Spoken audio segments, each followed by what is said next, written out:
Alright, Nick, can you get a mic check? Hi, I'm Nicky. Welcome to Alfa. Life is busy. Every day we ask so many questions. What should I wear? What's the weather going to be like? What's happening today? How am I going to fit everything in? But then there are those bigger questions. Like, why am I here? Where am I heading? Is this it? Is there more to life than this? These are life's big questions, but there's rarely enough time to think them through properly. We all have different perspectives on the meaning of life and faith, and Alfa is an opportunity to explore life's big questions. This is a great place to come together and talk about them openly and honestly. I'm Gemma. I'm Toby. And this is Alfa.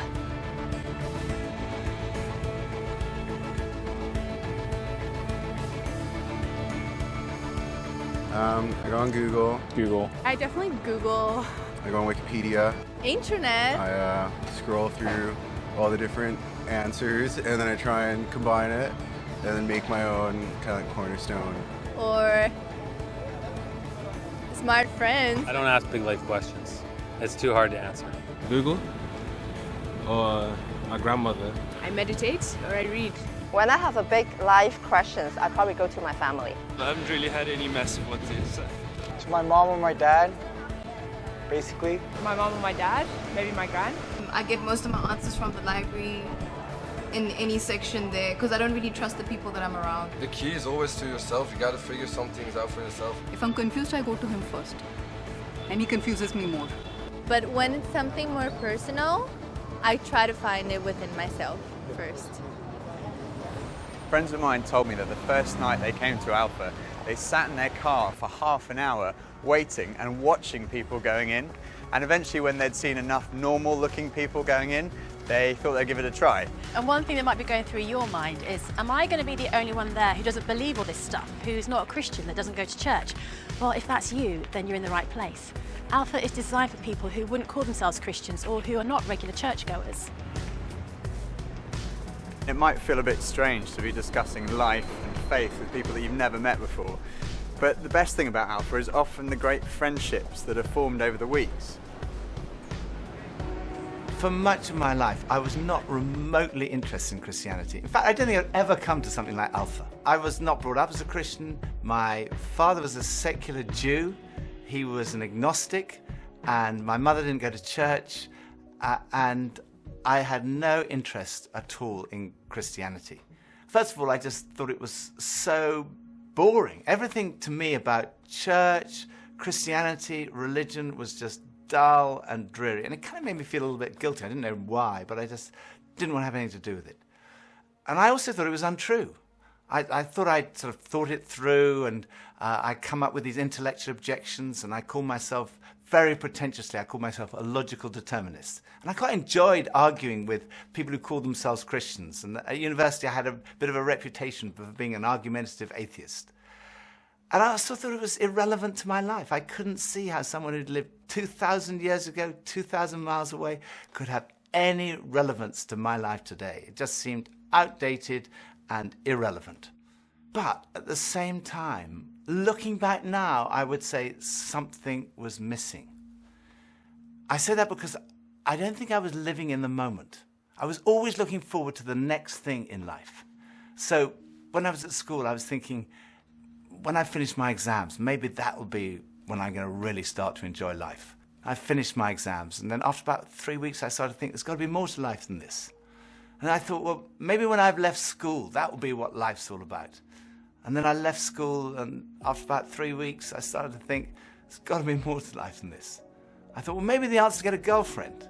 And somehow, I don't know how I managed it, but I managed to find a girlfriend. Again, after about 3 weeks, I started to think, there's got to be more to life than this. And basically, there was something missing. I was longing for more. The actor Jim Carrey once said, "I wish everyone could get rich and famous and have everything they've ever dreamed of, so they would know that's not the answer." Some people dream of having their name in lights, of fame and fortune. Some people dream of finding happiness through relationships, careers, money, whatever it may be. But Do you ever get that niggly feeling that, as good as those things are, there must be more to life? Yeah, all too often life just doesn't turn out the way we think it should. And even when it does and we achieve our wildest dreams, it's somehow never quite enough. It just doesn't satisfy. It's like there's something missing. The comedian and actor Russell Brand said, "Drugs and alcohol are not my problem. Reality is my problem. Drugs and alcohol are my solution to fill up a hole inside me." And Jesus said, "I am the bread of life." In other words, I'm the one who fulfills the longing that's deep inside every human heart. Jesus claimed to be the one person who can satisfy that spiritual hunger. Freddie Mercury, the lead singer of the rock group Queen, had amassed a huge fortune and attracted millions of fans. But he admitted in an interview shortly before his death that he was desperately lonely. He said this, "You can have everything in the world and still be the loneliest man, and that's the most bitter type of loneliness. Success has brought me world idolization and millions of pounds, but it's prevented me from having the one thing we all need, a loving, ongoing relationship." Jesus said, "I am the way, the truth, and the life." Ultimately, there's only one relationship that is totally loving and goes on forever, and that's a relationship with God. And Jesus said, "I am the way to that relationship."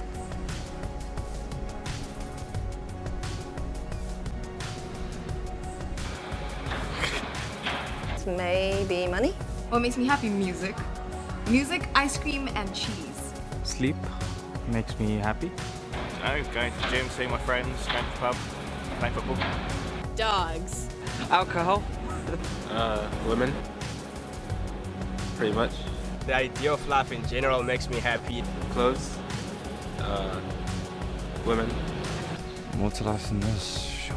That's a really good question. I don't know, I can't tell you. I think we're supposed to learn a couple of things. There's nothing more. I'm still figuring that out, to be honest. No. Let's live in the moment. Absolutely. I strongly believe that there's more to life than this. No idea. Sorry. When I was about 17, I was sitting having a burger with two friends, and we were looking out the window and commenting on a few of the stores across the street, and I suddenly realized that I couldn't read any of the signs, even if I squinted. So I asked if I could borrow one of my friend's pair of glasses, and as soon as I put them on, I realized I could see everything, like colors, shapes, words. I was amazed at how everything was so clear. And I could see before, but now I could really see.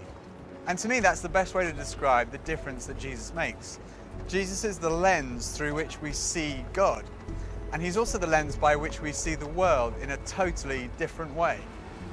Jesus said, "I am the truth." Some people's response to a Christian might be, well, it's great for you, you found meaning and purpose in your life, but it's not for me.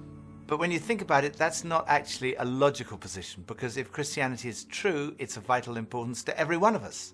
And if it's not true, it's not great for us, because it means we're deluded. C.S. Lewis was one of the great intellectual giants of the 20th century, probably best known as the author of the Chronicles of Narnia. He said this, "Christianity, if false, is of no importance, and if true, of infinite importance. The only thing it cannot be is moderately important." I come from a family of lawyers, so naturally I wanted to look at the original documents and sources. I never really looked at the evidence before, and I was astonished at how much evidence there is for the life, death, and resurrection of Jesus. For me, it was through reading these documents that we find in the New Testament that I came to the conclusion, it's true. One of the last cases I did as a lawyer was in the Court of Appeal in front of Lord Denning, an absolutely brilliant mind, perhaps the greatest judge of the 20th century. He said on one occasion that his Bible was his most tattered book in his library. He'd examined the evidence really carefully, and he came to the conclusion, it's true. One former professor of history at Oxford University described the resurrection as the best attested fact in history. I hadn't realized how many of the pioneers of modern science were believers. Descartes, Newton, Kepler, Galileo, Locke, Copernicus, Faraday, Kelvin, Pasteur. Francis Collins, one of the greatest scientists of our time, was director of the Human Genome Project, mapping the 3 billion letters in the human DNA, considered by many to be the most significant scientific undertaking of our time. He describes how he encountered Jesus. and came to believe in the truth of Christianity? Well, in the home where I grew up, faith was not something that was talked about very much. My father was a professor of drama, my mother a playwright. When I went to college and those discussions in the dorm late at night about religion began to occur, I had no particular reason to attach value to a faith system. It had never been something I was familiar with or had internalized at all. And I assumed that any religious feelings that anyone held must be on the basis of some emotional experience, and I didn't trust those, or on the basis of some childhood indoctrination, which I felt I was fortunate to have missed. I loved the experience of learning about the human body and all of the components of that, and I particularly loved being introduced to genetics. But then I ended up in the medical school curriculum sitting at the bedside of patients with diseases. This was no longer an abstract study of molecules and organ systems. These were real people. And one afternoon, one of my patients, a wonderful elderly woman, much like a grandmother, who had very bad heart disease. She had a particularly bad episode of chest pain while I was with her. She got through it, and at the end of that, explained to me how her faith was the thing that helped her in that situation. She realized that the doctors around her weren't really giving her that much help, but her faith was. And after she finished her own very personal description of that faith, she turned to me, and I had been silent, and she looked at me quizzically, and she said, "What do you believe, doctor?"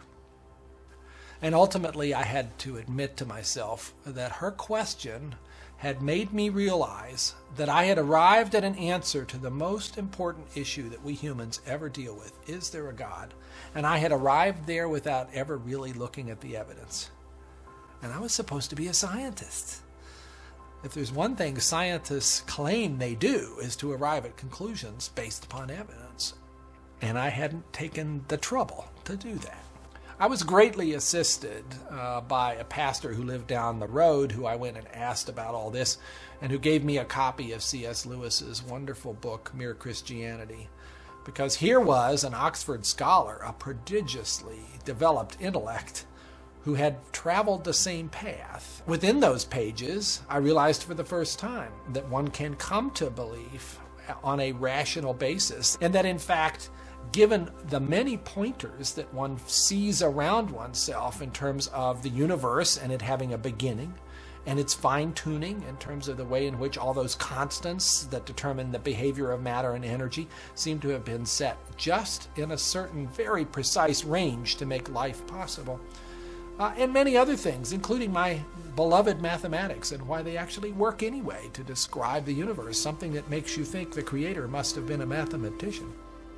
That brought me then to the person of Jesus Christ as a person who was historically extremely well documented. That was news to me. I thought Christ was as much myth as history, and I realized after reading more about it, this was a historical figure upon which we have a great deal of evidence for his existence and his teachings, and even his rising from the dead in a literal way. That day at my patient's bedside started a journey for me, a journey that I was reluctant to begin, but I felt I needed to, a journey that I thought would result in strengthening my atheism, but to my surprise, resulted in my conversion. There's a difference between knowing facts about someone and really knowing them personally. Now, I've known my husband Phil for 3 years now, but suppose if before we met, I found him on a website called The Amazing Man. Now, there's no doubt I would have looked at him and thought, okay, I'm intrigued. But what if each page was dedicated to his amazing abilities, his sparkling personality, his tender heart, his extraordinary intelligence, and his cooking abilities? Well, I would think, wow, he does sound like an amazing person. But that's head knowledge. But I also have the privilege of being married to him, and I know that he's an amazing person, which is knowledge that comes from experience of relationship, and that's heart knowledge. When Jesus said, "I am the truth," he was talking about more than just a kind of intellectual truth. The Hebrew understanding of truth was truth as experienced. And there's a big difference between a kind of intellectual knowledge and a personal knowledge, between your head and your heart. So when someone says, "I know Jesus is the truth," they're not just talking about being convinced of the evidence, they're also talking about experiencing a relationship with the risen Jesus Christ. So Jesus said, I am the way, the truth, and lastly he said, I am the life. I have come that you may have life and have it to the full. Jesus came to deal with the things in our lives that stop us from enjoying life to the full, the things that spoil our lives. I hate shopping. I loathe it. I think I'm allergic to shopping. But occasionally my wife Pippa persuades me to go shopping, and just after Christmas it was the sales and she persuaded me to go shopping, and we went into the shop and we bought this very nice new sweater, same colour as all my other sweaters, and we left the shop and we went to buy a present for her, and we went into this ghastly shop. It was so crowded, it was unbelievable, and even Pippa had had enough and she said, okay, we're leaving. So we went to leave, and as we left, the security alarm went off, and the security guys moved in very quickly and they stopped us all from leaving. And like the crowd that was trying to leave was stopped, and the crowd that was trying to come in was stopped, and we were there right in the middle. The 6 of us who were going through the security at that one time were all taken off and sectioned off from all the rest. And they wanted to see which one of the 6 of us had set off the alarm. So they sent one of them through, and that was fine. They obviously hadn't set it off. Then they sent the next one through. They obviously hadn't set it off. Then the 3rd, then the 4th. None of them set it off. So it was left with Pippa and I were standing there, and I thought, oh my goodness, I'm married to a shoplifter.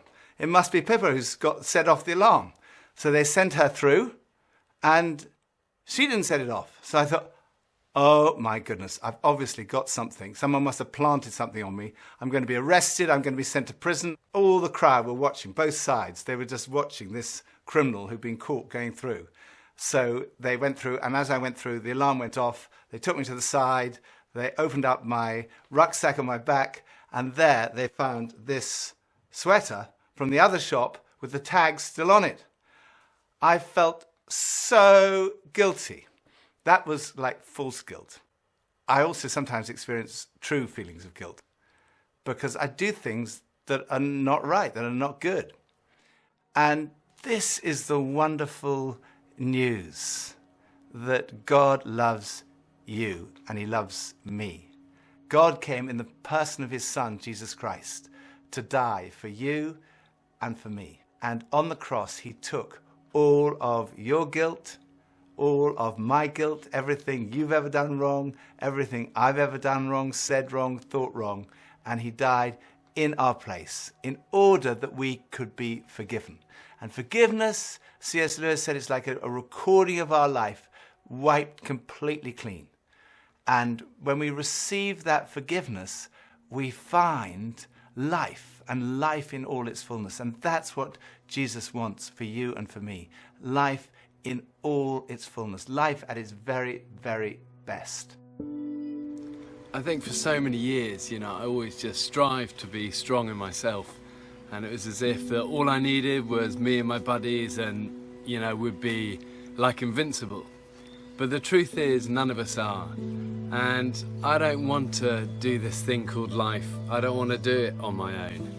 And it kind of feels like my longing for this light inside is now stronger than my fear of what others might think.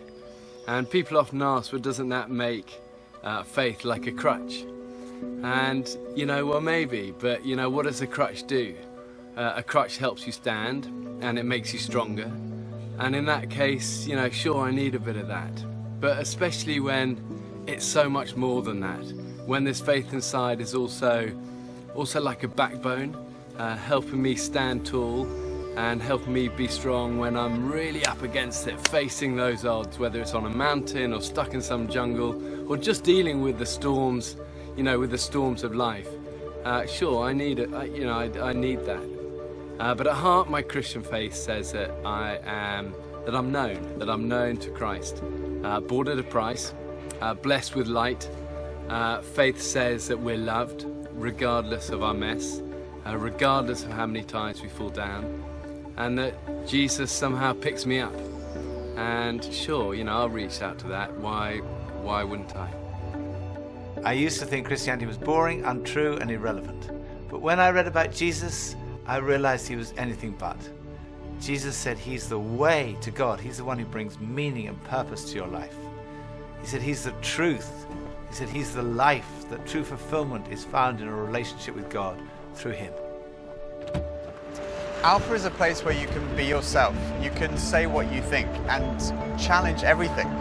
No question is too complex or too simple.